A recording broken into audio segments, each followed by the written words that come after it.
अस्सलाम वालेकुम class. Last class में हमने जो है वो डिस्कस किया था कि मैट्रिक्स का जो है वो मल्टीप्लिकेटिव इन्वर्स हम कैसे फाइंड आउट करते हैं, और उसके लिए जो चीज़ें रिक्वायर्ड थी, डिटर्मिनेंट, एडजॉइंट निकालना। फिर एक चीज़ हमने की थी कि मैट्रिक्स जो है वो सिंगुलर और नॉन सिंगुलर कैसे पहचाने जाते हैं। अब हम आ जाते हैं आगे।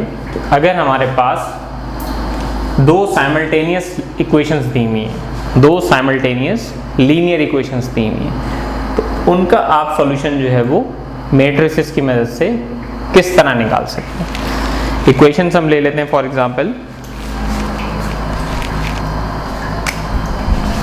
एक इक्वेशन है हमारे पास 5x - 2y = 0 = 1, और दूसरी इक्वेशन है हमारे पास 2x - y = 0।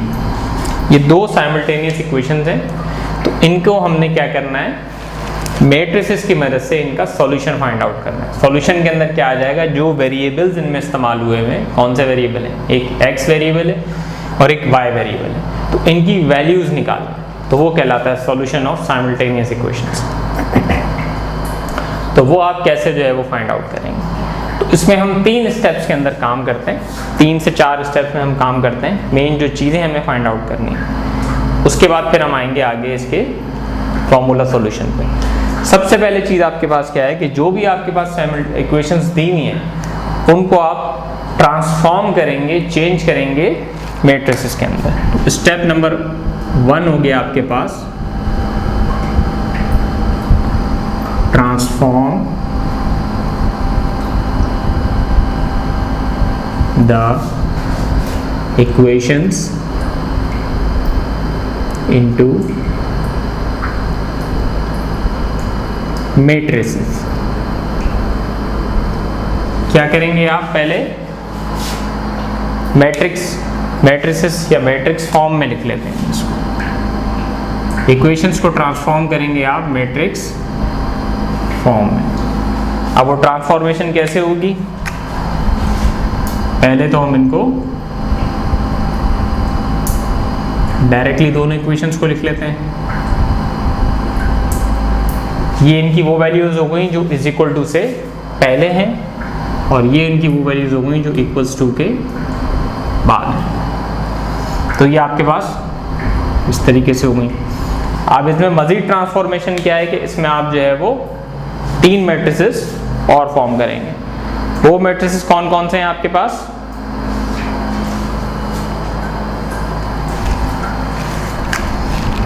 एक मैट्रिक्स जो बनेगा आपके पास वो बनेगा ये जो x और y वेरिएबल्स हैं इनके कोफिशिएंट से बनेगा। तो कोफिशिएंट्स क्या कहलाते हैं, जो वेरिएबल से पहले जो भी आपके पास नंबर लगा हुआ होता है, अगर कुछ नहीं लगा हुआ तो इसका मतलब है 1 है, तो वो क्या कहलाते हैं, कोफिशिएंट्स कहलाते हैं।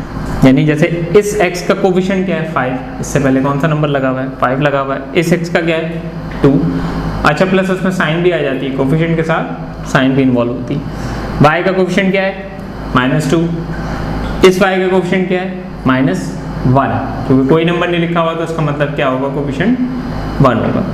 तो यानी कि एक मैट्रिक्स आपके पास बन गया 5 2 -2 -1। ये किससे बनाया मैंने, ये मैट्रिक्स x और y के कोफिशिएंट से बनाया। इसी तरह दूसरा मैट्रिक्स जो हमारे पास आएगा वो आएगा वेरिएबल्स का, जो वेरिएबल्स आपके पास इन इक्वेशंस में यूज हुए हैं। एक वेरिएबल है आपके पास x और दूसरा वेरिएबल है आपके पास y। अच्छा, तीसरा मैट्रिक्स जो आपके पास पहले से बना हुआ है,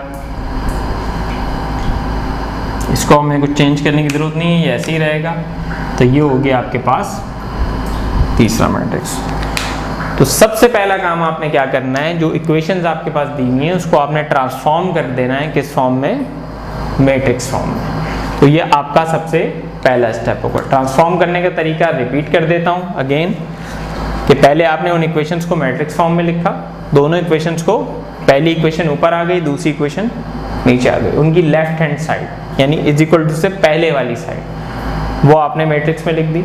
इसी तरह इज इक्वल टू की बाद वाली साइड दोनों इक्वेशंस की उनमें कांस्टेंट्स आ रहे हैं बेसिकली, तो उनको आपने एक मैट्रिक्स के अंदर लिख दिया। अब इस पर तो आपने कुछ नहीं करना है, जो कांस्टेंट्स वाली फॉर्म है, इसमें से क्या होगा आपके पास, दो मैट्रिक्स अलग अलग हो जाएंगे। एक मैट्रिक्स होगा आपके पास जो x और y या जो भी वेरिएबल हो, a b भी हो सकता है इसकी जगह पे, उनके कोफिशिएंट से बनेगा। यानी जो x के कोफिशिएंट है आपके पास, वो आपके पास बेसिकली फर्स्ट कॉलम के अंदर आ गए, अगर आप ऐसे उसको याद रखना चाहें। जो x के कोफिशिएंट है क्या क्या है, 5 और 2, तो 5 और 2 फर्स्ट कॉलम के अंदर आ गए। इसी तरह y के जो कोफिशिएंट्स हैं -2 और -1, ये किस में आ गए, सेकंड कॉलम में आ गए। तो ये आपके पास बन गया एक मैट्रिक्स इसमें से। दूसरा मैट्रिक्स जो इसमें से बनेगा वो उन वेरिएबल्स का बनेगा जो वेरिएबल्स इसमें इस्तेमाल हो गए हैं। यहाँ x और y है, दूसरी इक्वेशंस में अगर कोई और वेरिएबल्स होंगे तो वो आप इसमें लिख देंगे। तो ये तो हो गया पहला स्टेप, आपने क्या करा, इनको ट्रांसफॉर्म कर दिया इक्वेशंस को मैट्रिक्स की शक्ल में।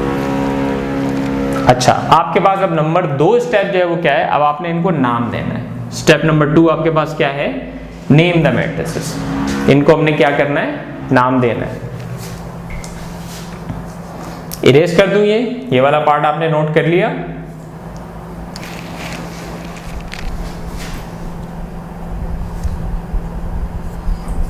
अच्छा, मैं इसमें ये वाली फॉर्म इरेज नहीं कर रहा, सिर्फ ये जो है वो इसको स्टेप को चेंज करके यहाँ कर रहा हूँ।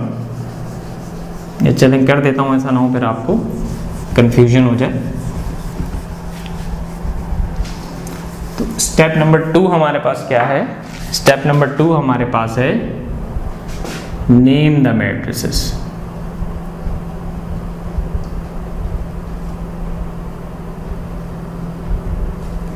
उनको हमने क्या करना है, नाम देना है। अब सबसे पहले आपके पास जो मैट्रिक्स बना था वो कौन सा बना था, 5, 2, -2 और 1। दूसरा मैट्रिक्स आपके पास बना था x और y। तीसरा मैट्रिक्स आपके पास बना था 1 और 0। ठीक है, अब इन मैट्रिक्स को हमने जो है वो नाम देना है। तो ये जो फर्स्ट मैट्रिक्स है जिसमें कोफिशिएंट्स आए हैं सारे, ये हमारे पास हो गया A मैट्रिक्स। क्या हो गया, ये A मैट्रिक्स हो गया। बीच में अब मैं लगा रहा हूँ मल्टीप्लाई का साइन, क्योंकि अब नाम देने के साथ साथ मैं इनको फॉर्मूले में भी लेके जा रहा हूँ, जो फॉर्मूला हमें हेल्प आउट करेगा सॉल्यूशन में। ये जो वेरिएबल्स का मैट्रिक्स है इसका नाम हो गया आपके पास X मैट्रिक्स। फिर बीच में इक्वल्स टू का साइन, ये जो आपके पास मैट्रिक्स है जिसमें कॉन्स्टेंट्स आ रहे हैं, इसका नाम हो गया B मैट्रिक्स। तो फॉर्मूला आपके पास क्या हो गया, AX is equal to B, या A multiply by X is equal to B। अब अगेन अलजेब्रा के जो रूल्स हैं उसके मुताबिक कि आपने फाइंड आउट क्या करना है, X फाइंड आउट करना है। तो ये जो A है ये X के साथ क्या हो रहा है, मल्टीप्लाई हो रहा है। जब ये B की तरफ जाएगा तो ये कहाँ जाएगा, डिवाइड में चला जाएगा। अपॉन में रूल यही है कि जो वैल्यू मल्टीप्लाई से मूव होती है तो वो कहाँ जाती है, डिवाइड में जाती है।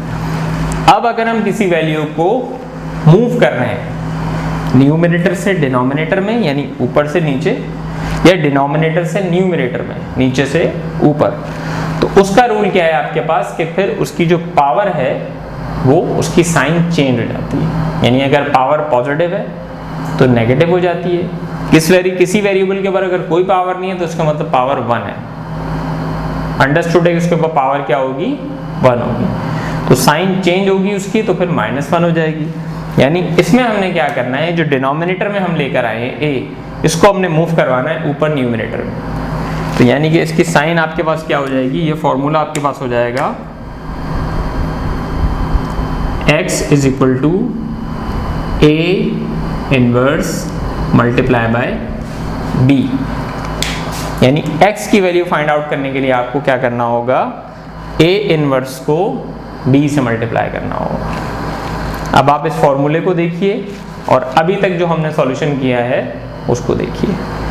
तो उसमें आपको क्या बात समझ में आ रही है कि हमें x तो पता है, ये x की वैल्यू है, B भी हमें पता है, ये B की वैल्यू है, एक नई चीज़ जो इसमें आई वो क्या आई है, ए का मल्टीप्लिकेटिव इनवर्स। यानी ये जो मैट्रिक्स हमने बनाया है कोफिशिएंट से, एक्स और वाई के कोफिशिएंट से जो हमने मैट्रिक्स बनाया है, जिसमें हमने फर्स्ट कॉलम में लिए एक्स के कोफिशिएंट, सेकंड कॉलम में लिए वाई के कोफिशिएंट, और उनमें उनके साइन भी लेने हैं। एक जगह आपने मुझे, अच्छा वो मुझे नज़र आ गया, साइन का एरर मैंने कर दिया था, यहाँ 1 माइनस का था, क्योंकि मैंने कहा था कि साइन भी आएगा कोफिशिएंट के साथ, तो ये 1 माइनस का हो रहा था, ये मैंने सही कर दिया इसको।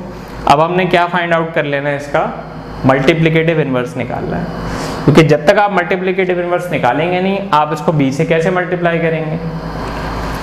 तो अब हमारे पास जो स्टेप नंबर 3 होगा वो क्या होगा, ज़रा जल्दी से बताइए। मल्टीप्लिकेटिव इनवर्स निकालना है ना आपने, तो मल्टीप्लिकेटिव इनवर्स निकालने में जो पहला कदम होता है, पहला स्टेप होता है, वो क्या होता है, आप क्या निकालते हैं, डिटर्मिनेंट निकालते हैं, ताकि आपको ये पता चल सके कि मैट्रिक्स सिंगुलर है या नॉन सिंगुलर है। अगर सिंगुलर होगा तो हम आगे बढ़ेंगे ही नहीं, वहीं हमारा सॉल्यूशन स्टॉप हो जाएगा। अगर नॉन सिंगुलर होगा तो फिर हम क्या करेंगे, अगला स्टेप हमारे पास कि हम एडजॉइंट निकालेंगे। स्टेप नंबर 4 जो होगा हमारे पास वो क्या होगा, एडजॉइंट निकालना होगा। इसको इरेज कर दूं, यानी अब हमने क्या करना है, सबसे पहले ये जो ए मैट्रिक्स है इसका क्या निकालेंगे, हम डिटर्मिनेंट निकालेंगे।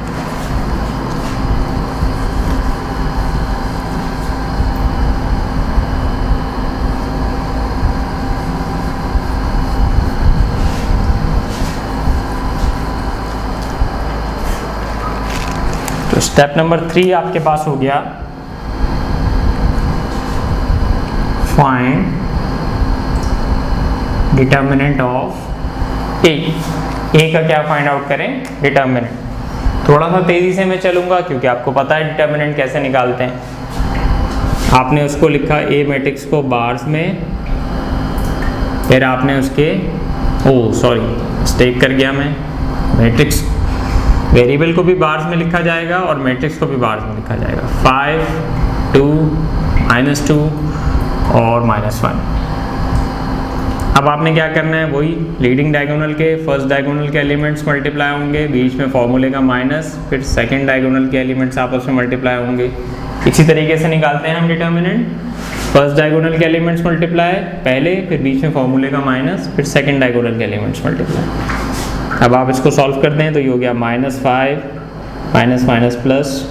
+2 2 4, यानी कि -5 में से +4 को माइनस करेंगे तो 1 बचेगा, लेकिन साइन हमेशा बड़ी वैल्यू की आती है, क्योंकि 5 बड़ा है तो इसलिए 1 के साथ माइनस। तो ये आपके पास हो गया डिटर्मिनेंट ऑफ ए। अगेन 0 नहीं आ रहा है, इसका मतलब हमारा सॉल्यूशन आगे बढ़ेगा।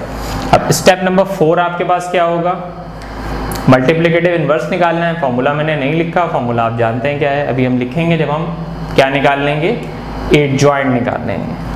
अगला स्टेप हमारे पास क्या होगा, एडजॉइंट फाइंड आउट करना।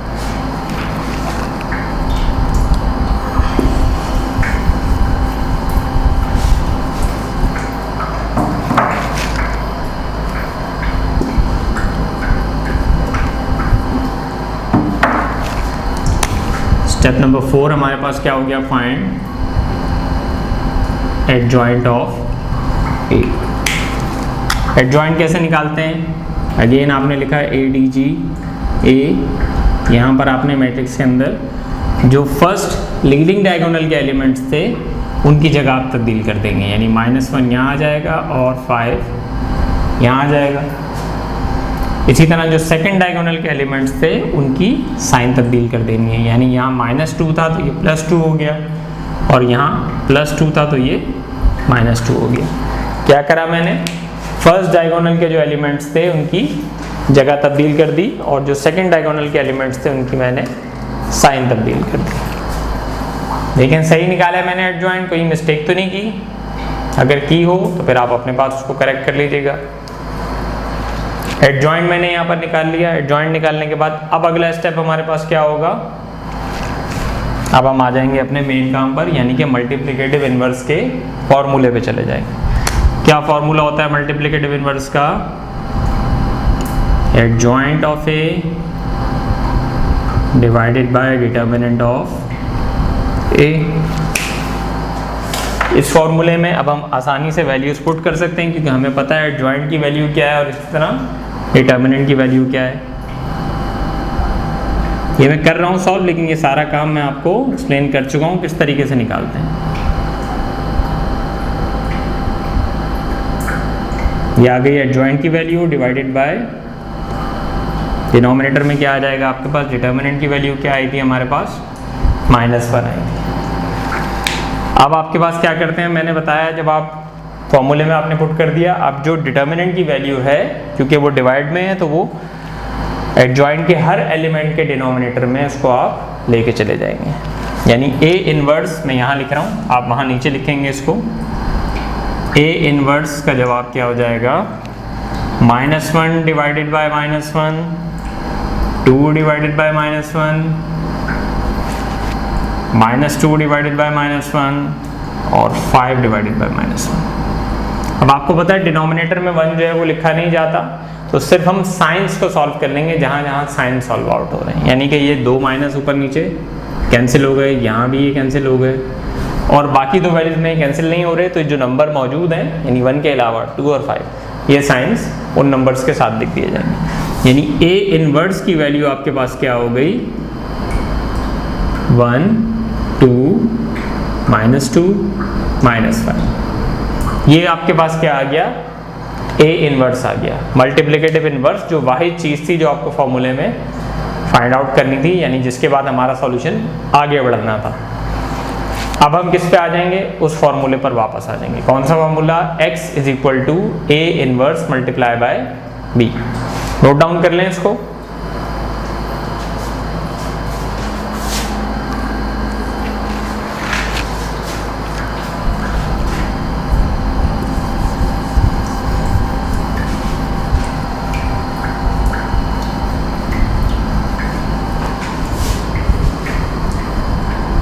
इन्वर्स की वैल्यू में नहीं मिटा रहा क्योंकि मुझे वहाँ फॉर्मूले में यूज़ करनी होगी, तो मुझे यहाँ से उसको नोट करने में आसानी रहेगी।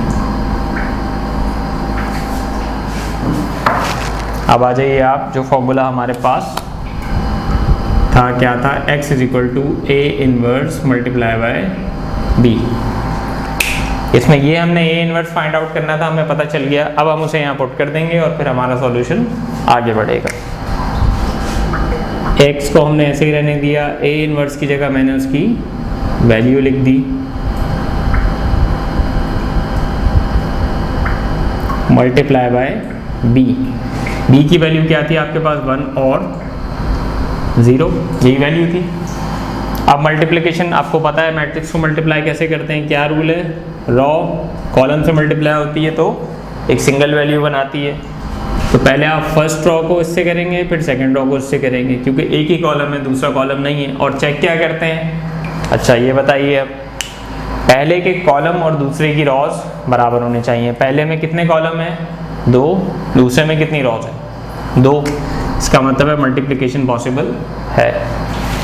मल्टीप्लाई करेंगे आप रॉ का पहला मेंबर कॉलम के पहले मेंबर से, यानी 1 मल्टीप्लाई बाय 1, फिर बीच में आता है प्लस का साइन, क्योंकि एक रॉ जब एक कॉलम से मल्टीप्लाई होती है तो मैं बता चुका हूँ कि वो एक वैल्यू को रिप्रेजेंट करती है। -2 इसका सेकंड एलिमेंट मल्टीप्लाई बाय 0। फिर अब आ गए आप सेकंड रॉ पे, पहला मेंबर पहले मेंबर से यानी 2 मल्टीप्लाई बाय 1, फिर प्लस, उसको ब्रैकेट में कर देते हैं क्योंकि माइनस का साइन है, -5 मल्टीप्लाई बाय 0। अब आप इसको सॉल्व कर लें, ये वैल्यू क्या हो जाएगी, 1 + 0, क्योंकि माइनस से जब आप मल्टीप्लाई करेंगे, 0 से जब आप मल्टीप्लाई करेंगे किसी वैल्यू को तो 0 हो जाएगी। और sign multiplication plus minus minus आ गई, यहाँ 2 और फिर माइनस फिर 0, क्योंकि 5 0 से मल्टीप्लाई हो रहा है। यानी आपके पास वैल्यू जो आ गई वो क्या आ गई,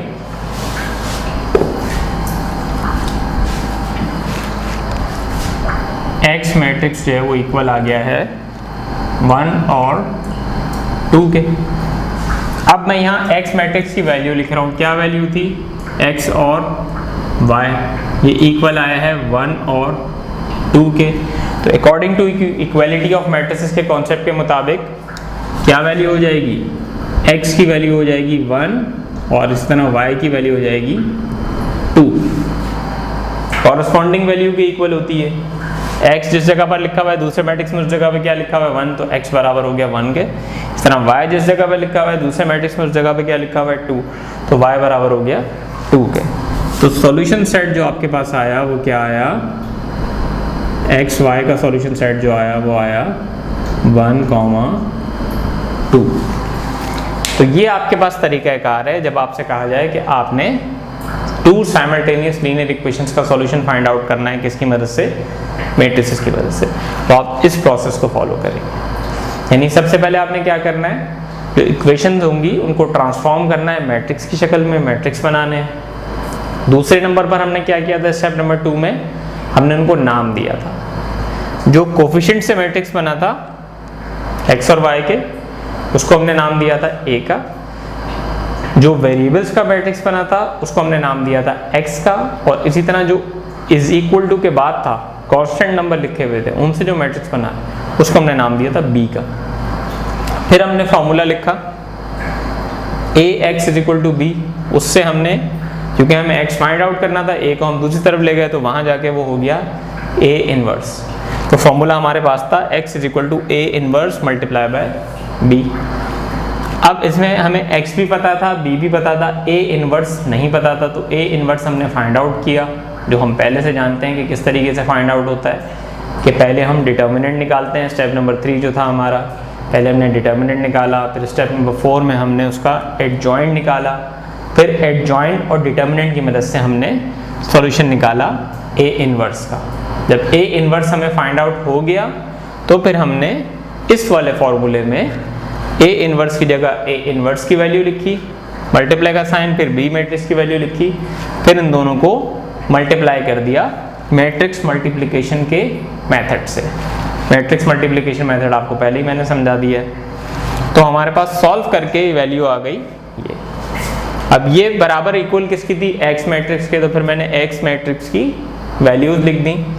अब वैल्यूज लिखने के बाद आपने जो वैल्यू जिसके सामने लिखी हुई है इक्वालिटी के कॉन्सेप्ट के मुताबिक वो उसके इक्वल होती है, तो उससे हमें पता चल गया कि x की वैल्यू 1 थी और y की वैल्यू, x की वैल्यू 1 है और y की वैल्यू 2 आ रही है। तो ये हमारे पास क्या बन गया, इसका सॉल्यूशन सेट बन गया।